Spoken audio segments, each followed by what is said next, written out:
Assalamualaikum warahmatullahi wabarakatuh.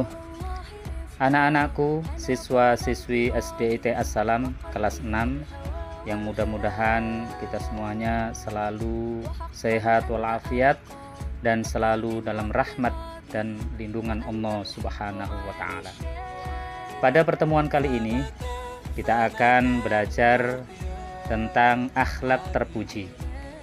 Silahkan dibuka buku paketnya halaman 41 sampai 46. Kita awali pembelajaran kali ini dengan bersama-sama membaca Bismillahirrahmanirrahim. Akhlak terbagi menjadi dua, yaitu yang pertama, akhlak mahmudah adalah perilaku yang baik atau perilaku terpuji. Yang kedua adalah akhlak mazmumah. Akhlak mazmumah adalah perilaku yang buruk atau perilaku tercela. Di antara perilaku terpuji yang akan kita pelajari pada pertemuan kali ini adalah hormat dan patuh kepada orang tua. Kemudian hormat dan patuh kepada guru, dan hormat dan patuh kepada sesama anggota keluarga. Yang pertama, hormat dan patuh kepada kedua orang tua.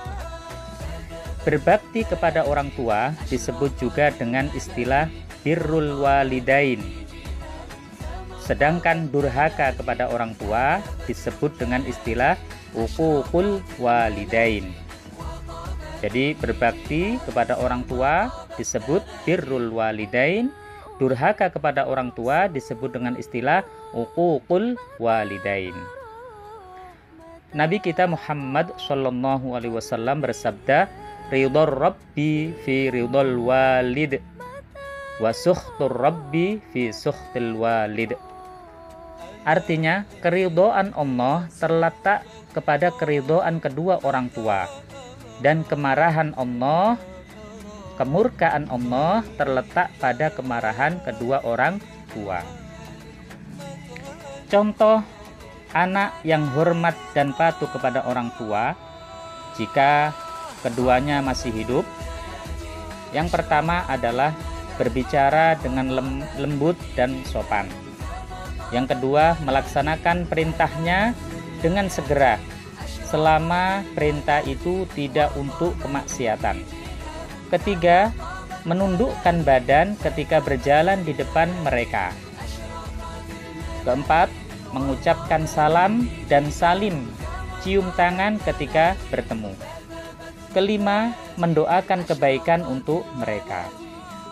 Sedangkan contoh anak yang hormat dan patuh kepada kedua orang tua, jika kedua orang tua sudah wafat, sudah meninggal dunia, yang pertama adalah melaksanakan wasiatnya. Yang kedua, mendoakan dan memintakan ampun kepada Allah untuk mereka.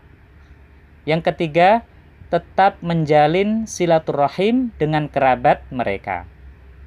Itu hormat dan patuh kepada kedua orang tua. Untuk hormat dan patuh kepada guru, ada pertanyaan. Mengapa kita harus hormat dan patuh kepada guru? Karena guru telah membimbing dan menuntun kita dari tidak tahu menjadi tahu. Juga kita patuh dan hormat kepada guru agar ilmu yang diberikannya kepada kita menjadi ilmu yang berkah dan ilmu yang bermanfaat. Bermanfaat untuk diri sendiri dan bermanfaat untuk orang lain. Contoh-contoh anak yang hormat dan patuh kepada guru. Yang pertama, mengucapkan salam dan salim, cium tangan ketika bertemu. Yang kedua, berbicara dengan lemah lembut, berbicara dengan lembut dan sopan. Yang ketiga, mematuhi nasihatnya. Yang keempat, selalu meminta izin jika akan meninggalkan kelas. Dan yang kelima, mendoakan kebaikan serta menundukkan badan ketika berjalan di depan mereka.